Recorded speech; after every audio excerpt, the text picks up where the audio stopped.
about The Birthday Party, a play by Harold Pinter.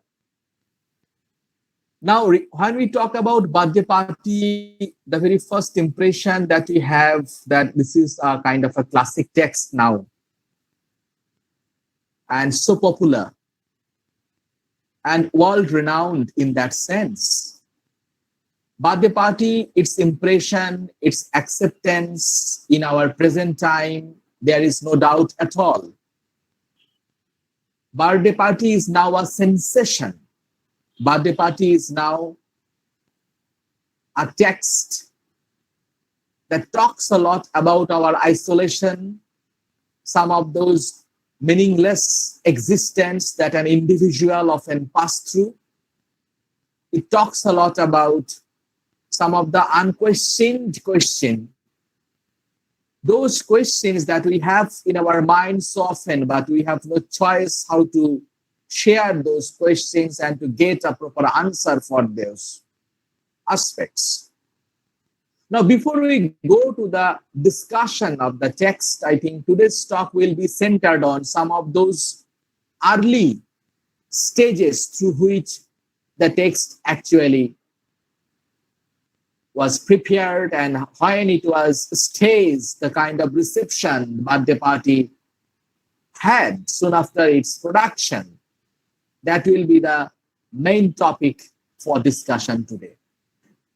Now, I was talking about the sensational presentations of Birthday Party, but when the play was first staged, it was not at all sensational. Rather, it received some bizarre comments, some negative observations, and something that really very effective to put the spirit of the playwright down.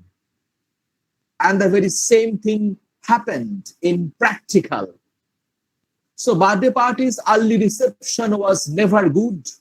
It was never promising. It was never effective. Rather, Birthday Party has something that was making questions in the mind of the audience, in the mind of the critics, theater critics of the time, that the playwright's career is in question. It may be doomed very soon. It is not at all promising. Now, Birthday Party was written in the year 1957. And we know that Harold Pinter himself somewhere mentioned it was in that 1957 that he started writing Birthday Party. And somewhere he is often quoted, "I remember writing the big interrogation scene in a dressing room in Leicester," I unquote. Now that interrogation scene, that is the USP of Harold Pinter's Birthday Party, because this interrogation scene is something that creates the uproar. Those meaningless interrogation actually questions our everyday experience, certain odds in our life for which we don't have any particular answer. So those interrogation scene, something that was in his mind, that so many days ago in 1957, Harold Pinter wrote sitting in a dressing room in Leicester, that he remembered later. Now, it is basically considered one of the first full-length play by Harold Pinter, because the early play was in no sense a full-length one. That was written very, hastily. So this is something that can be considered a full-length play. Finally produced in the year 1958. So it was written in 1957 and it was staged in 1958. Talks about a character that we are already introduced to, and the character is Stanley Weber. Stanley Weber, who as it is seen in the play, stays in a seaside, hotel or a kind of room. And there in a boarding house, we find something unexpected happening in his life. Something bizarre, something meaningless, something that is in no way, imagined at all. Two strangers, one is Goldberg, another one is McCann. Those mysterious strangers, they come to him. They start that quote unquote big interrogation that starts there, for which we know that Stanley Weber was in no way prepared.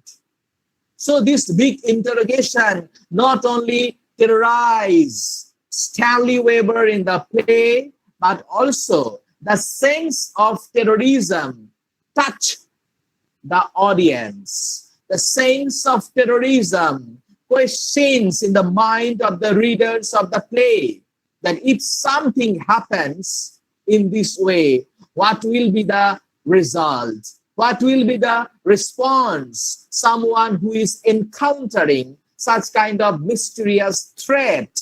And we know in the play, eventually, Stanley Weber is taken away from that boarding house.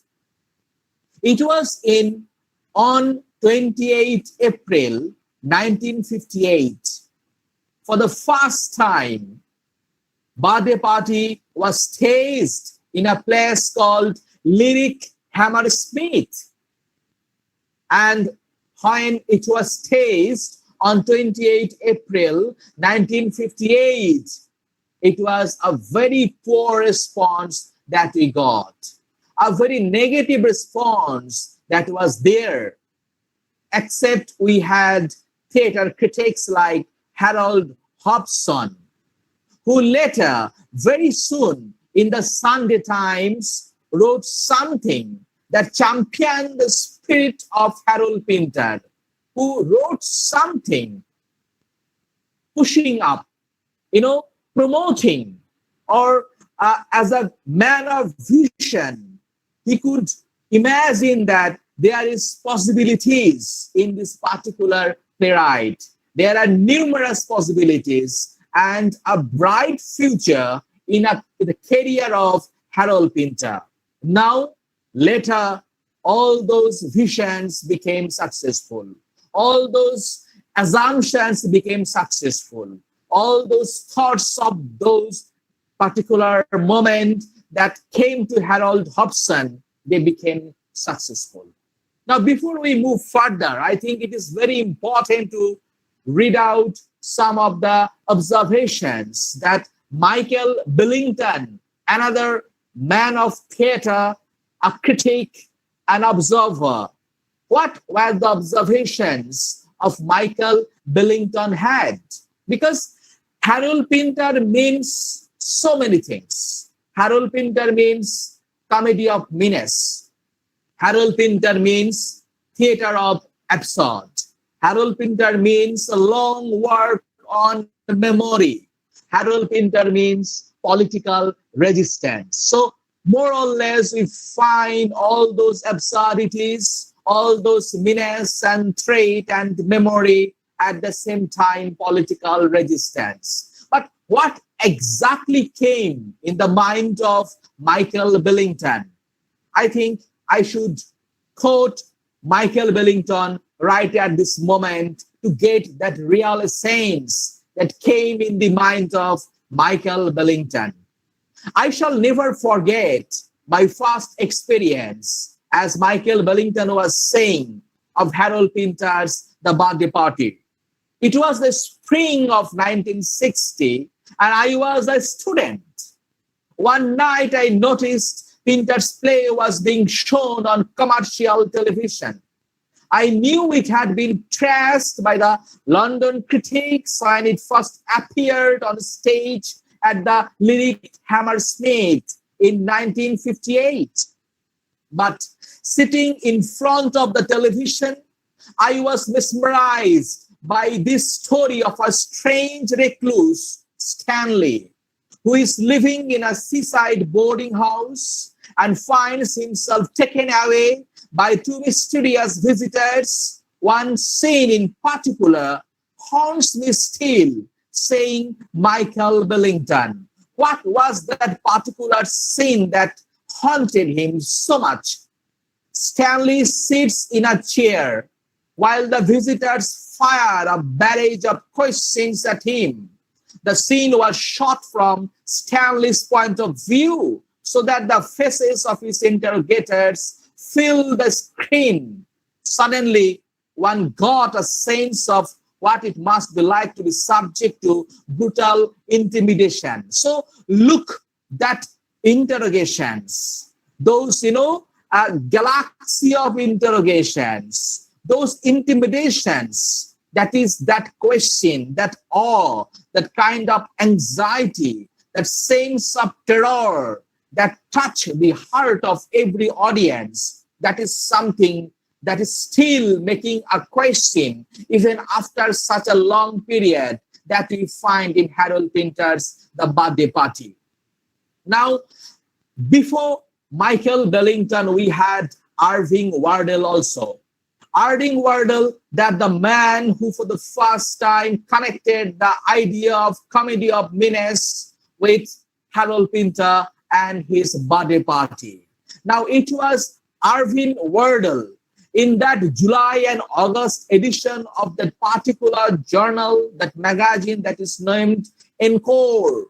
In that Encore, in July and August edition, he referred the kind of observations he received, anarchy of opinions. So the kind of negative opinions that also was, observed by Irving Wardell, he used to command those negative commentaries as anarchy of opinions. Now, Wardell talks a lot about McCann, talks a lot about the kind of interrogations as well.